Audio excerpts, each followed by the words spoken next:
세계 3대 참회록이라고 불리는 책들이 있습니다. 첫 번째가 어거스틴의 참회록입니다. 어거스틴은 방탕한 삶을 살다가 어머니 모니카의 기도로 말미암아 오랜 시간이 지난 후에 회개하고 하나님께로 돌아와서 기독교에 걸출한 인물이 되었습니다. 그가 쓴 참회록은 필독서라고 할 만큼 아주 유명한 책이지요. 두 번째 참회록이 톨스토이가 쓴 참회록입니다. 톨스토이는 모두가 알다시피 대문호입니다. 톨스토이의 참회록은 인간에 대해 깊이 이해하는 책 중에 하나이지요. 그래서 그것으로 참 유명한 책이기도 합니다. 그리고 마지막으로 루소의 참회록이 있습니다. 이 세 권을 세계 3대 참회록이라고 합니다. 이 3대 참회록을 보면 공통적인 특징이 있는데요. 그것이 바로 인간의 마음 깊은 곳에 있는 죄를 다루고 있다는 것입니다.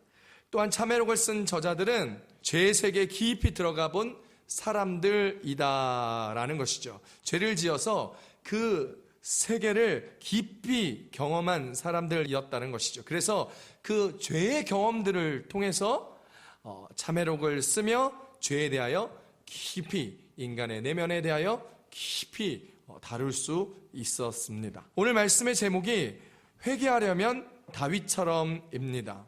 왜 회개하려면 다윗처럼이라는 제목을 붙였냐 하면 다윗도 인간의 깊은 내면에서부터 우러나오는 죄 가운데 빠져서 죄악을 저지르며 그 죄를 통해서 자기의 깊은 참회 가운데 나와 시편 51편을 썼기 때문입니다. 다윗처럼 회개하라고 말하는 이유는 다윗의 회개가 복음적 회개의 참된 예를 보여주고 있기 때문이지요. 그 중에서도 우리가 읽은 시편 51편은 다윗이 단순히 죄를 용서받고 형벌을 면하는 것을 넘어 하나님을 기뻐하고 하나님께로 돌이키는 회개를 하고 있기 때문입니다. 많은 분들이 회개에 대하여 이야기를 하면 불편해하는 사람들이 생각보다 많습니다. 현대를 살아가는 많은 사람들은 교회에 와서 예배를 드리고 찬양을 하고 말씀을 듣고 기도할 때 위로를 받고 힘을 얻고 사랑을 받고 격려받고 지지받고 용서받고 응답받고 등등의 무언가를 받아가려 합니다. 하나님에게서, 예수님에게서, 목사님에게서, 그리고 다른 사람들에게서 무언가를 받아가려고 하는 사람들이 대부분의 요즘의 그리스도인들이지요. 뭘 주려는 사람은 그닥 많지 않습니다. 그런데 여기에서 죄 지은 것, 잘못을 고백하는 것, 고백하며 눈물을 흘리는 사람들, 그 사람들은 정말 많지 않다라는 것입니다. 요즘 시대에 교회를 다니면서 목회자가 자신에 대하여 뭐라고 하는 것을 매우 싫어하는 사람들도 제법 많습니다. 죄를 지적받는 것도 싫어합니다. 신앙생활에 대한 이야기도 싫어합니다. 다 잔소리로 여기기 때문입니다. 그래서 간섭받지 않고 관계하고 싶지 않고 기본적인 종교생활, 신앙생활만 하려고 하는 사람들이 많아진 추세입니다. 그래서 대형교회로 가기도 하고, 그래서 스페인이나 외국에서는 한인들과 같이 어울리지 않기 위해서 외국교회에 가는 것이지요. 그러니 회개가 부담스럽습니다. 회개라는 말도 부담스럽고 회개를 어떻게 하는지도 모르겠고, 기도할 때 잘못한 거 하나님께 말하고 용서해달라고 했으면 되지 뭐 라는 생각을 하시는 분들도 많아졌고, 회개 뭐 그까짓 거 뭐 안 하고 살아도 잘 살던데 라고 생각하시는 분들도 의외로 많다라는 것입니다. 오늘 우리는 그런 부담스러운 회개에 대하여 말씀을 나눌 것입니다. 여러분의 신앙생활에 이 회개의 말씀을 통하여 은혜가 되기를 간절히 바랍니다. 오늘 설교가 좀 어려울 수도 있을 거예요. 그렇다면 주중에 꼭 유튜브에서 마드리 순복음교회를 쳐서 꼭 그곳에서 다시 이 설교를 들어보시면서 하나님의 말씀의 은혜를, 회개의 말씀의 은혜를 머릿속에 마음속에 간직하며 사실 수 있기를 우리 예수님의 이름으로 축복합니다. 자, 그렇다면 오늘 설교 제목처럼 다윗처럼 해야 하는 회개, 그 회개란 무엇일까요? 첫 번째입니다. 회개는 하나님께로 돌이키는 삶이다라는 것입니다. 따라 하실까요? 회개는 하나님께로 돌이키는 삶이다. 오늘 본문 시편 51편 10절에서 12절까지 말씀 읽어보겠습니다. 하나님이여, 내 속에 정한 마음을 창조하시고 내 안에 정직한 영을 새롭게 하소서. 나를 주 앞에서 쫓아내지 마시며 주의 성령을 내게서 거두지 마소서. 주의 구원의 즐거움을 내게 회복시켜 주시고 자원하는 심령을 주사 나를 붙드소서. 할렐루야. 회개는 죄를 깨닫고 돌이켜 자신의 삶을 하나님께로 돌이키는 것입니다. 회개는요, 기독교에서는 핵심적인 주제요 교리입니다. 세례요한은 마태복음 3장 2절에서 회개하라 천국이 가까이 왔느니라 외치면서 세례요한은 처음부터 끝까지 회개를 선포하는 설교자의 삶을 살았습니다. 그것은 우리를 천국으로 인도하실 그분을 예비하기 위해서이지요. 세례요한이 예비하셨던 그분, 바로 우리 주 예수님의 첫 번째 설교 말씀도 회개하라 천국이 가까이 왔느니라 였습니다. 회개와 하나님의 나라는 붙어 있습니다. 그러므로 하나님의 나라에 들어가려면 반드시 회개해야 합니다. 기독교에서 회개가 빠지면 다른 종교와 다를 바가 없습니다. 도덕적으로 수양하는 것으로 전락해버리는 하나의 종교에 불과해지는 것이죠. 그래서 이 회개는 복음의 아주 중요한 부분입니다. 그런데 우리는 이 복음적인 필수 요소인 이 회개를 오해할 때가 아주 자주 많습니다. 회개를 해서 우리가 죄 용서를 받는다라고 생각하시죠. 우리가 예수를 믿고 지은 죄를 하나님 앞에 회개하지 않으면 우리가 지은 죄를 용서받지 못하고 천국에 갈 수 없다라고 생각하는 사람이 많습니다. 아니면 천국에는 갈 수 있지만 그것 때문에, 회개하지 않은 것 때문에 심판을 받거나 벌을 받아야 한다고 생각하는 사람들도 많습니다. 그런지 우선 회개가 무엇인지를 우리가 좀 살펴보아야 하겠지. 먼저 제가 회개를 위키피아 백과사전에서 찾아봤습니다. 위키피아 백과사전의 회개의 뜻을 살펴보니 이렇게 나와 있습니다. 회개는 죄스런 생활 태도에서 탈피하여 신께 귀의하는 일을 말한다.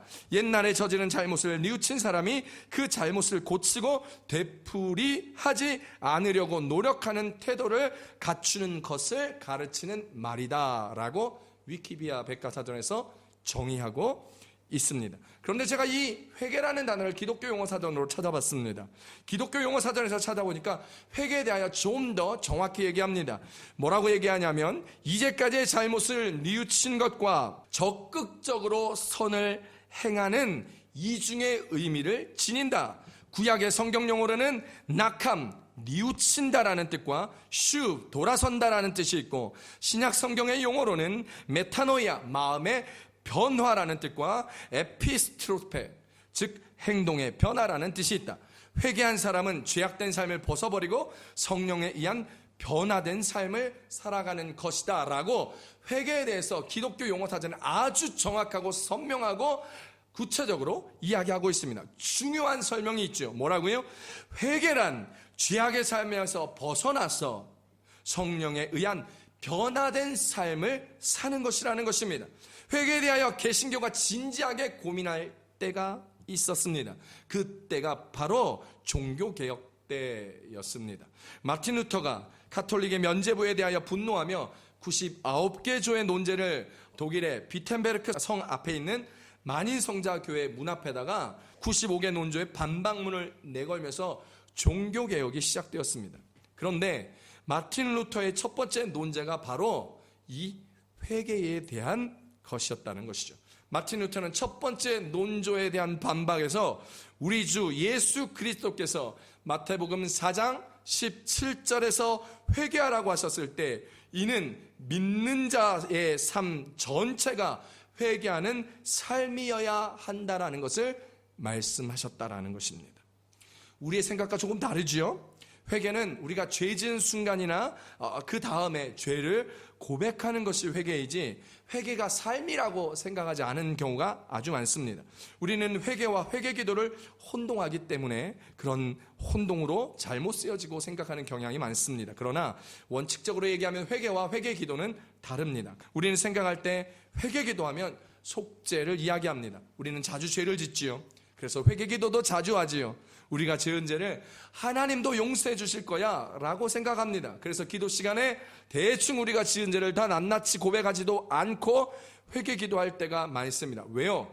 다 말 안 해도 하나님이 아실 테니, 뭐 우리 늘 그러잖아요. 기도 다 안 해도 하나님이 아실 테니 하나님 다 들어주세요. 시간 없고 좀 힘들고 벌써 시간이 나가야 될 때가 되면 급히 기도를 마무리합니다. 주님 아시죠? 내가 뭐 필요한지 아시죠? 내가 어떤 상황에 있는지 아시죠? 주님 응답해 주세요. 주님 이렇게 해주세요. 그리고 몽땅 주님 맡기십니다. 왜요? 주님 다 아신다, 성경에서 얘기했기 때문에.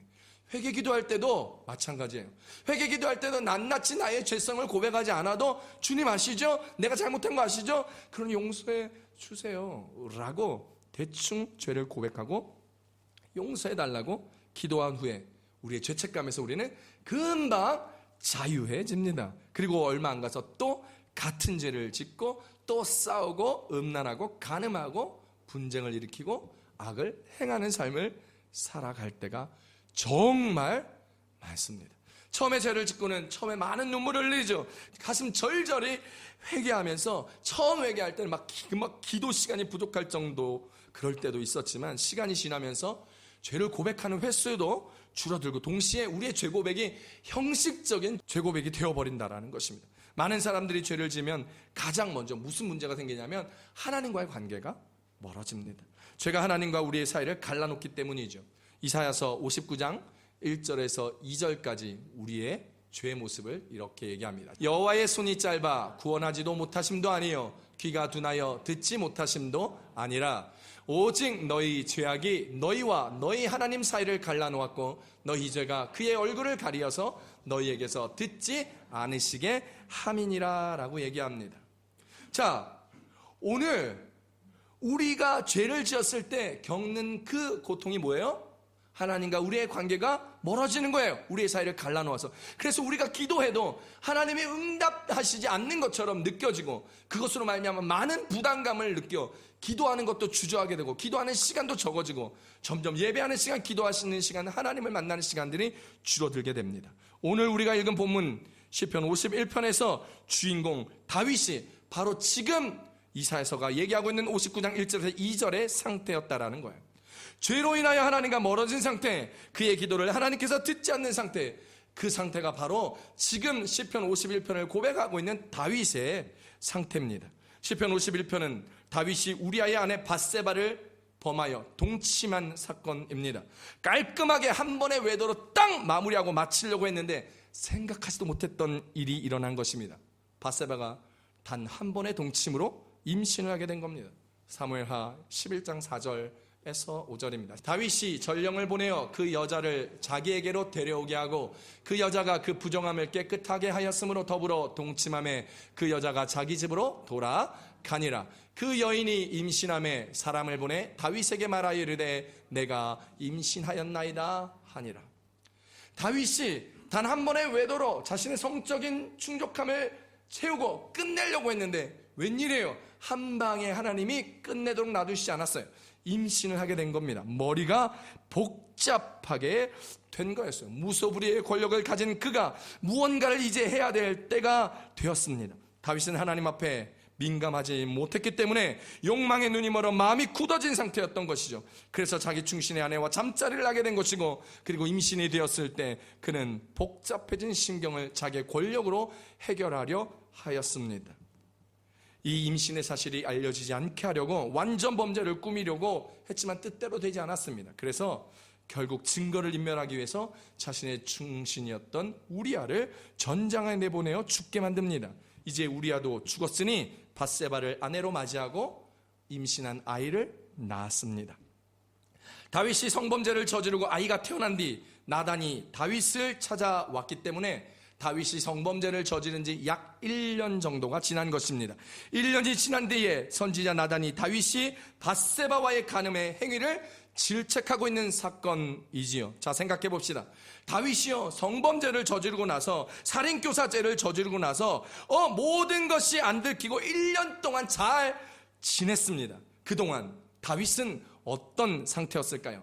아무 문제도 일어나지 않은 평온한 나날을 보내고 있었습니다. 다윗의 마음을 어렵게 했던 모든 것이 사라지고 아마 왕으로서 하나님 앞에 기도했을 것입니다. 제사도 지냈겠지요. 왕이기 때문입니다. 모든 신하들 앞에, 백성들 앞에 하나님의 말씀도 전하고 가르쳤을지도 모릅니다. 아무런 일 없이 일상생활에서 예배 생활을 했을 것입니다. 우리도 그렇잖아요. 그죠? 우리도 죄를 짓고 범죄하고 간음하고 악을 행하고 나서도 아무렇지도 않게 예배드리러 교회에 오잖아요. 바람 피고 외도해도 일상생활하며 아내의 얼굴을 보는 경우들도 많습니다. 그런데요, 성경은 그때 다윗에 대하여 이렇게 기술하고 있습니다. 사무엘하 11장 27절입니다. 그 장례를 마침에 다윗이 사람을 보내 그를 왕궁으로 데려오니 그가 그의 아내가 되어 그에게 아들을 낳으리라. 다윗이 행한 그 일이 여호와 보시기에 악하였더라. 1년 동안 별일 없이 지낸 것 같았으나 자기의 무소불위의 권력을 이용하여 자기의 범죄를 다 무마하고 아무도 모르는 것 같아 보였으나 그 1년간의 삶에 그의 범죄 행위가 여호와 보시기에 악하였더라는 것입니다. 다윗이 범죄한 후 드린 예배, 그때 그 예배를 드렸던 다윗의 마음은 어땠을까요? 성령 충만했을까요? 그의 기도마다 응답이 가득했을까요? 하나님의 관계, 사랑과 은혜로 가득했을까요? 그렇지 않았을 겁니다. 예배를 드려도 아무런 뜨거움과 감사가 없고 은혜가 없었을 것입니다. 은혜가 안 되니 거절감이 가득했을 것입니다. 그리고 나서 불안감도 있었을 것입니다. 혹시 누가 하는 건 아닐까? 혹시 드러나는 것은 아닐까? 왜 하나님이 나와 함께 하지 않으시는 것 같이 성령이 떠난 그런 느낌을 다윗은 1년간 느끼고 있었습니다. 그래서 그 상태에서 다윗이 회개할 때 주님께 고백한 오늘 본문 시편 51편 11절에 성령이 자기와 함께하지 않는 듯한 마음을 고백하며 회개하는 구절이 51편 11절입니다. 함께 읽어봅니다. 나를 주 앞에서 쫓아내지 마시고 주의 성령을 내게서 거두지 마소서. 우리도 그렇잖아요. 죄를 지어보신 분들은 다 아실 거예요. 이 느낌을요, 이 상황을요, 다윗의 마음의 상태를요, 그 마음으로 예배 드릴 때 얼마나 불안하고 불편하고 은혜가 안 되었을 때 오는 찝찝함과 그 마음의 상태를요, 그 마음이 있을 때 나단이 다윗 앞에 나아가 그의 지적을 지적하자 다윗은 한 번에 하나님 앞에 꼬꾸라집니다. 바로 엎드려 기도하고 자신의 죄를 뉘우치고 회개합니다. 화내지 않았어요. 네가 뭘 알아? 너 죽고 싶어? 어디 선지자가 왕한테 까불어? 라고 협박하지도 않았습니다. 자신의 변명을 이야기하지도 않았습니다. 어떠한 것도 말하지 않았습니다. 그저 하나님 앞에 자신의 잘못을 고백하며 엎드리며 기도하며 자신을 하나님 앞에 내어놓으며 끊어졌고 단절되었던 하나님의 관계가 회복되기를 바라였으며 떠난 듯하게 느껴졌던 성령이 다시 한번 회복되어지기를 간절히 바라였으며 자신의 모든 죄를 도말하여 하나님의 은혜 가운데 그 사랑의 관계 가운데 나아가기를 다윗이 원하고 기도하였다라는 것입니다. 그리고 그는 그의 시선을 하나님께로 돌립니다. 자신의 죄를 뉘우쳐 회개하며 이제 자신의 모습을 바라보고 자신의 권력을 바라보고 자신의 명예를 바라보지 아니하고 그 시각을 하나님께로 돌려 하나님 앞에 서는 것입니다. 그의 삶을 이제 하나님께로 돌리려 합니다. 이전처럼 하나님과 좋았을 때 시절로 돌아가고 싶은 것이었습니다. 목동의 시절에서처럼, 그리고 사울에서 쫓겨 그 광야를 돌아다니며 하나님을 찾고 하나님의 살리심을 간절히 구하며 하나님의 공급하심, 하나님의 인도하심을 경험했던 그 시절, 하나님의 사랑으로 충만하고 은혜가 가득했던 그 시절로 돌아가고 싶어 하는 것, 그것이 회개입니다. 하나님께로 돌이키는 삶, 이것이 회개입니다. 한 번의 기도가 회개가 아니라 내 마음을 다하여서 내 삶, 이제껏 하나님을 몰라서, 이제껏 하나님을 알지 못하여서 악을 행하고 하나님 뜻대로 살지 못하였던 내 마음의 삶을 온전히 돌이킴으로 하나님 앞에로 내 시선을 돌이키고 내 삶을 돌이키며 하나님의 사랑을 다시 회복하고자 하는 것, 그것이 회개입니다. 이때 하나님의 용서의 은혜가 임하는 것이죠. 사랑하는 성도 여러분, 우리가 회개를 해서 죄를 용서받고 심판에서 면해지는 것이 아닙니다. 세상에 어떤 판사가 재판장에서 연쇄살인범이 법정에서도 눈물을 흘리고 잘못을 뉘우치고 펑펑 미안하다고 빌었다고 해서 무죄를 선고하거나 집행유예를 선고하는 그런 선고가 어디 있으면 그런 재판장이 어디 있겠습니까? 만약에 그런 재판장이 있다면, 그런 판사가 있다면 그 사람은 불의한 재판관이고, 불의한 판사가 잘못된 판사도 당장 옷 벗어야 되는 판사입니다. 살인범이 자신의 죄를 깨닫고 뉘우치면 조금의 감형의 이유는 되지만 무죄를 선고할 이유는 되지 않습니다. 이미 법에 명시해 놓은 형량에 따라 판결을 내리고 선고할 뿐입니다. 마찬가지입니다. 하나님은요, 이미 하나님을 거절한 사람들, 하나님의 뜻대로 살아가지 않는 죄인에 대하여 형량을 정해 놓고 판결하십니다. 그 판결의 형량은 사형입니다. 로마서 1장 32절 함께 읽어봅니다. 그들이 이 같은 일을 행하는 자는 사형에 해당한다고 하나님께서 정하심을 알고도 자기들만 행할 뿐 아니라 또한 그런 일을 행하는 자들을 옳다 하느니라. 하나님은 사형이라고 이미 말씀하셨습니다. 그래서 성경은 로마서 6장 23절 상반절에도 이와 같이 얘기합니다. 죄의 삭은 사망이요 라고 말씀하신 겁니다. 인간은 누구나 하나님의 심판 아래에 있기 때문에 회개한다고 인해서 심판을 피할 길이 없습니다. 하지만 우리는 말씀을 통해 회개하고 예수의 이름으로 세례를 받으면 죄사함을 받는다라는 것을 알고 있습니다. 사도행전 2장 38절에 그 이야기가 나오죠. 베드로가 이르되 너희가 회개하여 각각 예수 그리스도의 이름으로 세례를 받고 죄사함을 받으라. 그리하면 성령의 선물을 받으리니. 자, 그런데 이 구절을 잘 보셔야 합니다. 여러분, 우리의 죄사함을 받는 이유가 회개를 통해서가 아니라는 겁니다. 이미 예수 그리스도의 십자가의 죽으심으로 완성되신 속죄 덕분에 우리는 죄사함을 받는 겁니다. 회개 때문에 받는 게 아니에요. 죄사함을 바로 예수 그리스도의 십자가의 대속, 죄 용서라는 토대 위에 우리가 회개를 할 때 그 속죄가, 죄 용서가 이제 적용되고 작동하는 것입니다. 회개는 우리의 마음과 삶을 돌이키는 것입니다. 회개는 우리의 마음에서 탐욕을 드러내고 악을 계획하고 가늠하고 또한 행동으로 다투고 싸우고 사기를 치고 악하게 굴고 갑질했던 행동의 삶을 돌이키는 것. 그래서 하나님을 사랑함으로 회복하는 것, 하나님이 나를 사랑하도록 그 관계가 화목하여지고 회복되어지는 것, 그렇게 행동과 삶이 돌이켜지는 것, 그것이 회개입니다. 즉 그동안 악을 사랑하고 세상의 것을 사랑하며 보암직도 하고 먹음직도 하고 탐스러운 것, 나의 명예, 나의 것을 위하여 하나님을 멀리했던 것에서 돌이켜 그 죄를 자복하고 회개기도 하지만 무엇보다도 하나님을 사랑하기 위하여 실제적인 우리의 마음과 행동과 삶을 하나님께로 돌이켜 바꾸는 것, 이것이 회개입니다. 입술로만 나불대고 그냥 하나님 잘못했어요, 용서해 주세요가 아니라 실제적인 삶이 적용되어지는 것, 실제적인 내 삶에 하나님의 사랑으로 돌이켜 회복되어져 아버지의 그 은혜를 누리는 관계가 되어지는 것, 그것이 회개입니다. 회개 기도는요, 죄를 지우는 효력이 있는 기도 의식이 되어서는 안 됩니다.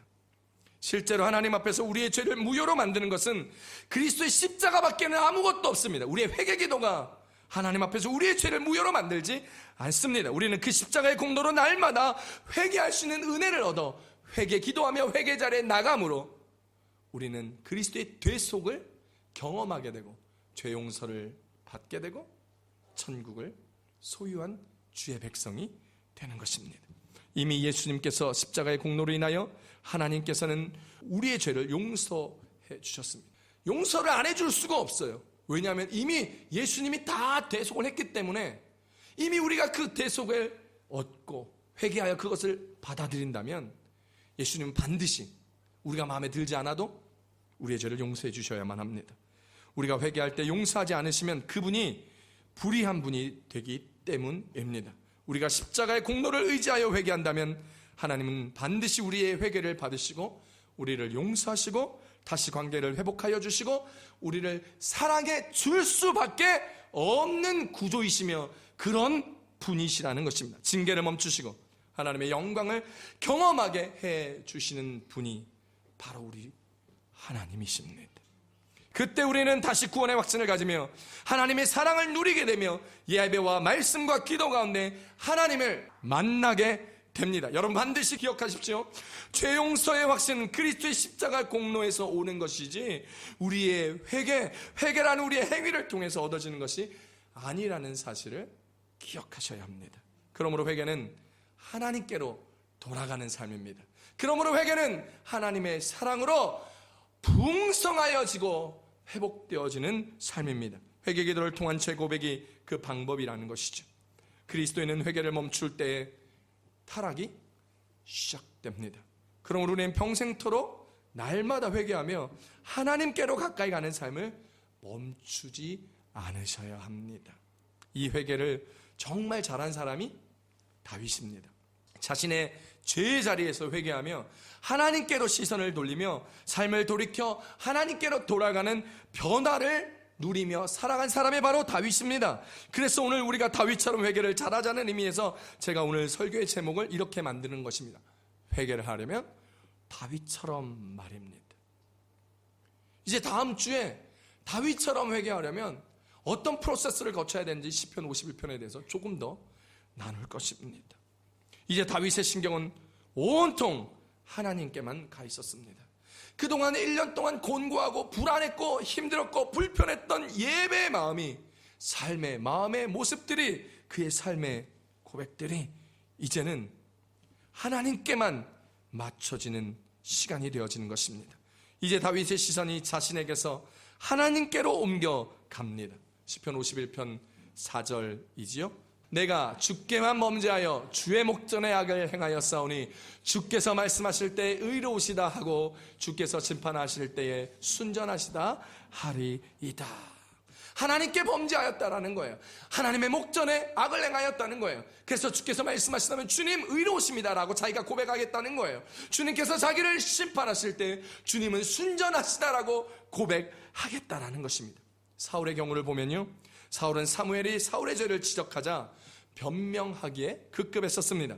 사울은 아말렉을 진멸하라는 하나님의 명령을 듣고서도 자신의 욕심 때문에 그 명령에 불순종하였습니다. 그리고 사무엘이 순종이 제사보다 낫다며 사울의 죄를 꾸짖자 사울은 회개합니다. 사무엘상 15장 24절입니다. 사울이 사무엘에게 이르되 내가 범죄하였나이다. 내가 여호와의 명령과 당신의 말씀을 어긴 것은 내가 백성을 두려워하여 그의 말을 청종하였습니다 라고 이야기하고 있습니다. 그런데 오늘 이 말씀을 잘 보면 그의 회개가 하나님 앞에 참된 회개가 아니라 하나님의 심판이 두려워서 백성을 두려워하고 하나님을 두려워하여 회개한 것을 알 수 있어요.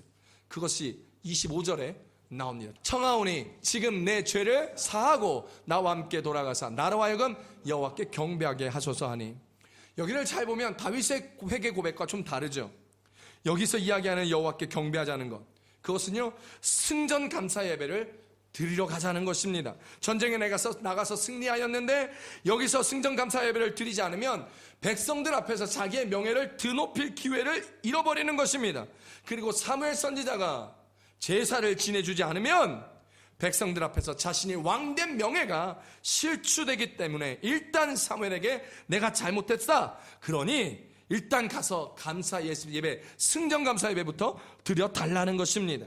또한 계속해서 자신의 잘못을 백성들 때문이라고 핑계를 대고 변명하고 있는 사울의 모습을 우리는 봅니다.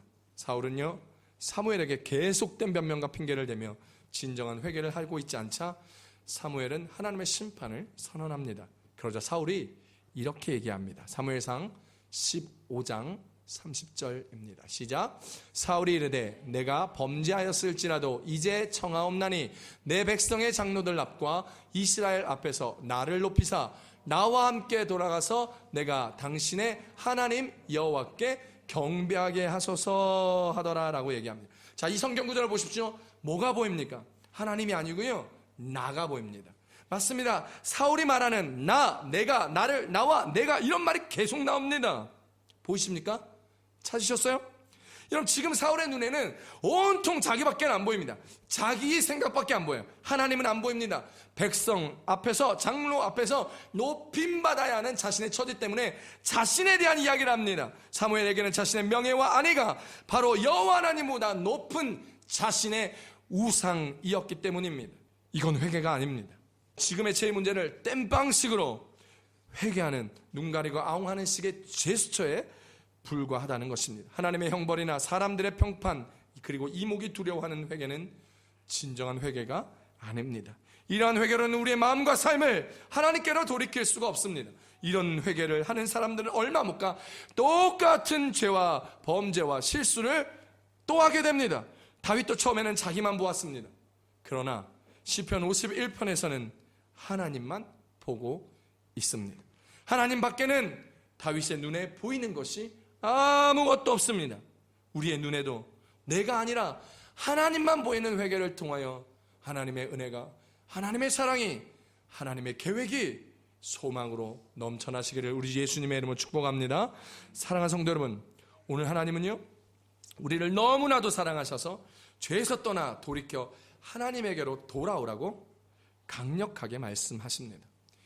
이사야서 55장 7절에서 말씀하고 계시지요.